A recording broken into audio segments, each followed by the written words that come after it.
So do you think your resume is bland or lacks punch because you don't have any actual job experience yet? Don't worry, it's not. So in this video, I'll cover 5 strategies you can employ right away to make your resume stand out.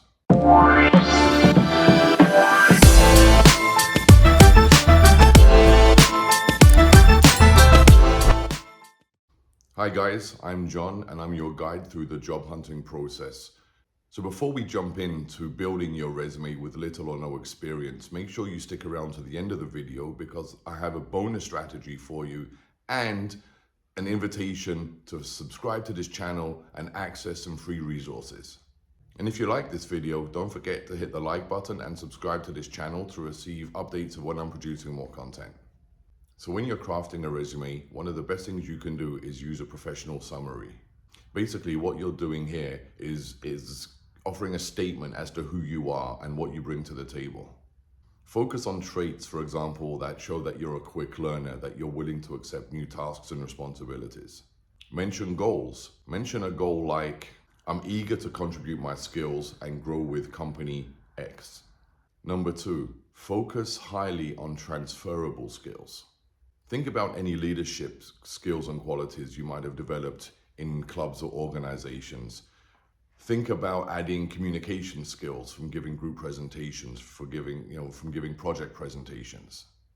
Showing skills around public speaking, interacting with large groups of people are always very good to highlight.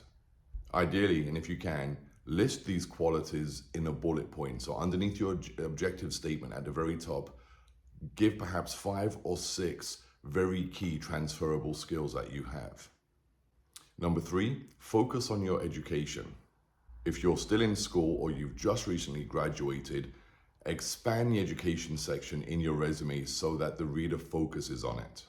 Mention your school name, the year you graduated, the program you took, and specifically include any honors that you might have received. For example, were you the class president? Did you receive an award for a project you did participate in? What was your GPA?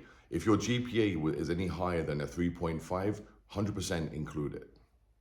Underneath your degree or your diploma, list any coursework that you took. So go look at your transcript and see the course titles. If they're relevant to the job you're applying for, list them under your diploma or your degree. And again, mention any projects that you participated in that align with what the job is that you're applying for. For example, if you're applying for a marketing role, mention how you took part in a group project, developing a business, and how you created the marketing plan for that hypothetical business.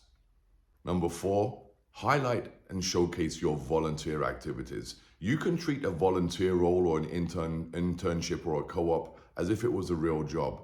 So underneath your volunteer experience, give the name of the organization, list the dates, the location, mention the key things that you participated in or your key responsibilities, such as I provided a warm and welcoming environment to visitors, I helped raise funds, I filed membership applications.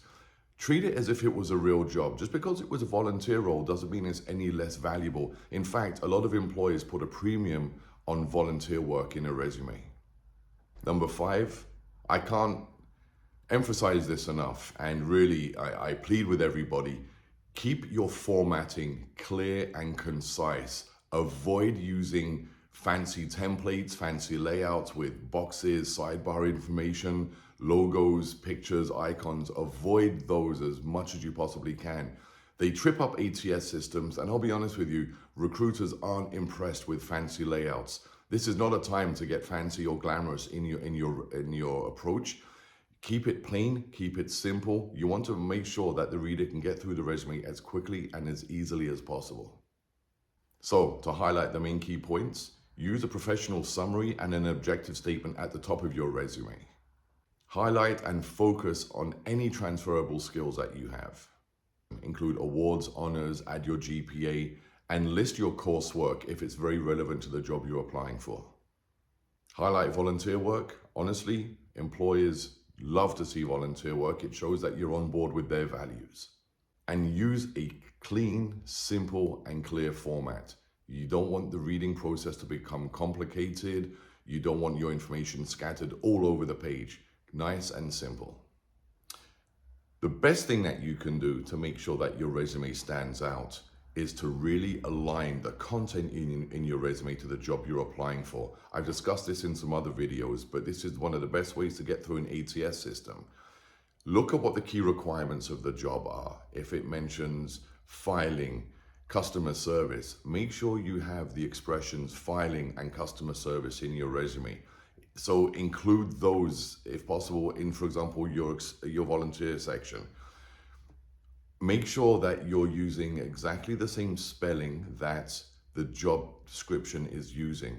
The chances are of the recruiter using that terminology written in that way in the back end of the screening algorithm is fairly high. So make sure that not only does your resume reflect the key skills that the job is asking for, but that you're presenting it in an identical manner. So that's it. That's a framework for creating a resume even if you have little or no experience at all. I hope you found these tips helpful and that you feel more confident now in your approach to writing a resume. What I would love to do as an additional bonus for making it all the way to the very end is offer you my free resume template. Really, all you need to do is just follow the approach I'm using, change some of the headings, and fill in the details with your own content. So to get my free resume template and some additional resources I want to send you, subscribe to this channel, head over to my Facebook page, I'll link it below, and send me a private message. I'll reply and I'll send over the details to you. If you enjoyed this video, make sure you give it a thumbs up and don't forget to subscribe to the channel so I can keep bringing you more resume advice and job search strategies. So until the next video, take care and good luck with your applications.